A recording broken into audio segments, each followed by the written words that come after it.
Hey guys, this is Alan with Keepical. We're keeping groups together. Most of you know me as a Mastermind group facilitator and program director.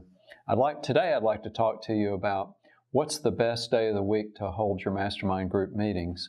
Now I just finished a video, the one right before this, that's all about the time of day. Be sure to go take a look at that. So you've got 7 days a week. I'll just start with Monday. Basically, Mondays, I think, are really something to be avoided because people get really rushed on Monday. They're just coming out of the gate. They're dealing with stuff at the end of the previous week. They started worrying on Sunday night, and you're really competing with that catch-up time period. You know, when I'm trying to reach out and get in touch with people, I have the least amount of response on Mondays, and so you're going to have the same issue. I'm going to jump over to Wednesday. So Wednesdays they're okay, they're good. A lot of meetings take place on Wednesdays, and to me, that's kind of in lies the problem with Wednesdays, is that there's a lot of lunch meetings that are held on Wednesdays of this nature, and then Wednesday night you'd just be surprised.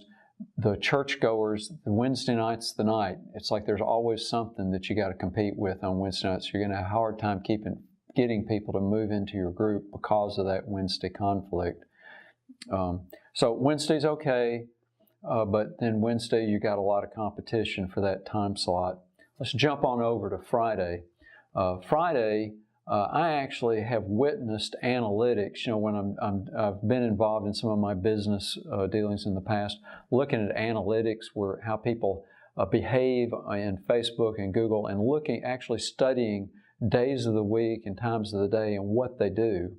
I've never read about this, but I can tell you what's going on Fridays. Even though people are clocking in the morning and going home at the end of the day, their attention just disappears about lunchtime on Friday. They just absolutely are not getting anything done. They're either goofing off or going to dinner or getting ready or running errands or something. And so you're going to have a real tough time trying to get people to fill and participate in your groups on Friday, especially Friday afternoon, evening.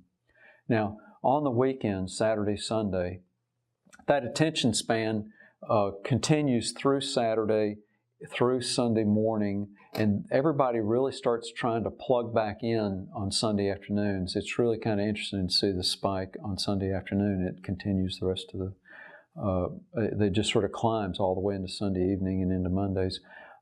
Sunday afternoon, if your group is somehow oriented with Sundays, perhaps some religious-based or faith-based type of overarching common ground, Sunday afternoons might be a good time for your group, especially if it's associated with a particular church.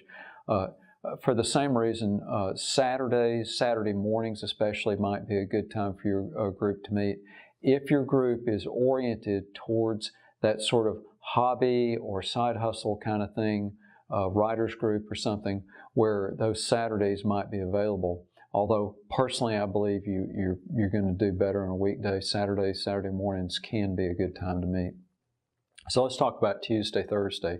I have found the least amount of competition trying to get people to find available time and for them to avoid no-shows and to actually come in and sit down and pay attention on Tuesdays and Thursdays. They're just not distracted during that time. And when I'm gauging to try to get a group together, I find that Tuesday, Thursday is just, they just have those slots available. So I'm a big fan of Tuesday, Thursdays. Sometimes my Tuesday, Thursdays can get very, very busy because that's when everybody else is available. This was sort of a short little thing. I hope you got something from that. I'd like to throw a little bonus in that sort of ties back into the last video. This is like time of day. And that is considering full day meetings. I personally at one time belonged to a group that would meet multiple days at a time. We'd fly into a city. And I found it there is a significant number of group facilitators that meet for a full day. They'll take a particular day of the month and have their members block that day out of their schedule every month. And those that get buy-in can do, and then they just completely unplug from the distractions, and they get up in the morning and end the day. That group is why they're meeting. And in that case, you might have a the group organized to do one thing in the morning and something else in the afternoon, and perhaps maybe even break the afternoon and the morning into subparts. And a portion of that time is for the brainstorming, peer guidance, and another part might be for education or to listen to a presentation, and then you might serve them lunch in the middle. And so don't exclude that. Those can be very immersive and even retreat-like. So there's a little bonus of something you might consider for the way that you organize your groups. You could certainly earn more with that type of group. Guys, I really hope you got something from today's video clip. I appreciate any kind of feedback or additional ideas you come up with. Wherever you found this clip hosted, there's probably a comment section there that I'm monitoring. I can give you direct feedback there. Or you can get in touch with me at keepable.com. Thank you.